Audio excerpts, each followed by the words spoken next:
একবার 5টি ব্যাঙ একসাথে একটি জঙ্গল দিয়ে হেঁটে যাচ্ছিল।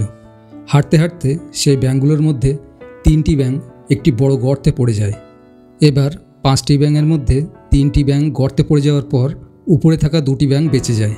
এখন গর্তে পড়ে যাওয়ার পর সেই 3টি ব্যাঙ উপরে ওঠার জন্য অনেক চেষ্টা করতে থাকে, কিন্তু গর্তটি এত বড় ছিল যে সেখান থেকে বেরিয়ে আসা মোটেও সহজ ছিল না। এদিকে উপরে থাকা 2টি ব্যাঙ গর্তের ভিতর তাকিয়ে সেই 3টি ব্যাঙকে বলতে থাকে, তোমরা এই গর্ত থেকে কোনো দিনও বেরোতে পারবে না, কারণ এটা অনেক বড় গর্ত, তাই এখান থেকে বের হওয়া একদম অসম্ভব। তোমাদের চেষ্টা করা সম্পূর্ণ বৃথা। এই কথা শোনার পর সেই 3টি ব্যাঙের মধ্যে একটি ব্যাঙ ভাবে ওরা ঠিকই বলছে, এই গর্ত থেকে বেরোনো কখনোই সম্ভব নয়। তাই কিছুটা চেষ্টা করার পর সে হাল ছেড়ে দেয় এবং গর্তের একটি কোণে গিয়ে আরামে বসে পড়ে। এবার বাকি 2টি ব্যাঙ তখনও উপরে ওঠার জন্য আপ্রাণ চেষ্টা করে যাচ্ছিল। তাদের দেখে আবার উপরের ব্যাঙ 2টি বলে, তোমাদের এই চেষ্টা একেবারেই অর্থহীন। তোমরা এই গর্ত থেকে কখনোই কোনো দিনও বেরোতে পারবে না। তোমাদের সারা জীবন এই গর্তের মধ্যেই কাটাতে হবে। তোমরা শুধু শুধু চেষ্টা করছো। এই কথা শুনে উপরে ওঠার জন্য চেষ্টা করতে থাকা বাকি 2 ব্যাঙের মধ্যে আরেকটি ব্যাঙ ভাবে, ওরা তো ঠিকই বলছে, আমরা কোনো দিনও এখান থেকে বেরোতে পারবো না, আমরা শুধু শুধুই চেষ্টা করে যাচ্ছি। এরপর সেও হাল ছেড়ে দিয়ে গর্তের মধ্যে এক কোণে গিয়ে বসে পড়ে। কিন্তু সেই গর্তে এখনও একটি ব্যাঙ ছিল যে সমানেই চেষ্টা করে যাচ্ছিল গর্ত থেকে উপরে ওঠার। তখন উপরে সেই 2 ব্যাঙ তাকেও বলতে থাকে, তুমি কি পাগল হয়ে গেছো? ওরা দুজনই হাল ছেড়ে দিয়েছে আর তুমি এখনও ভাবছো এই বিশাল গর্ত থেকে তুমি বেরোতে পারবে? তুমি ভুল করছো। তুমি যতই চেষ্টা করো তুমি এখান থেকে কখনোই বেরোতে পারবে না।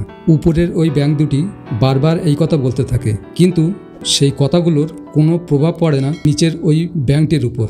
সে সমানের চেষ্টা চালিয়ে যেতে থাকে। সে পড়ে যায়, কিন্তু আবারও উপরে ওঠার চেষ্টা চালিয়ে যেতে থাকে।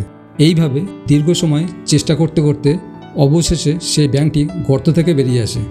এবার সবাই তার দিকে অবাক হয়ে দেখে আর ভাবে, এই ব্যাঙটা এই বিশাল গর্ত থেকে কিভাবে বাইরে বেরিয়ে এলো।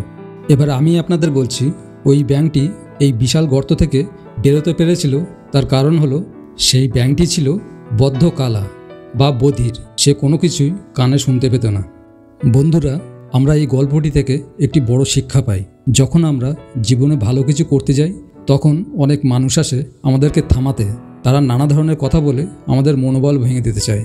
তাই বন্ধু, আমি বলবো, যদি আপনাকে আপনার কাজের মধ্যে সফলতা অর্জন করতে হয় তাহলে বধির হয়ে যান, কালা হয়ে যান। হ্যাঁ বন্ধু, আপনি কালা হয়ে যান। আর তাদের কথাগুলোর কোনো প্রভাব নিজের উপর ফেলতে দেবেন না। আমাদের সবচেয়ে বড় রোগ হলো লোকে কি বলবে। আরে মানুষ তখনও বলে যখন আপনি কিছু করেন না, আবার তখনও বলে যখন আপনি কিছু করতে চান। তাই আপনি কিছু করুন বা না করুন, মানুষের কাজ হচ্ছে বলা। তারা তো বলবেই, কারণ মানুষের কথা বলতে কোনো ট্যাক্স লাগে না। যদি আপনি এই গল্পটা আরও অনেকের কাছে পৌঁছে দিতে চান তাহলে এই ভিডিওটিতে একটি লাইক করে দিন।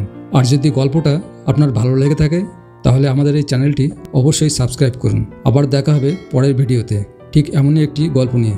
ততক্ষণ সবাই ভালো থাকবেন। ধন্যবাদ।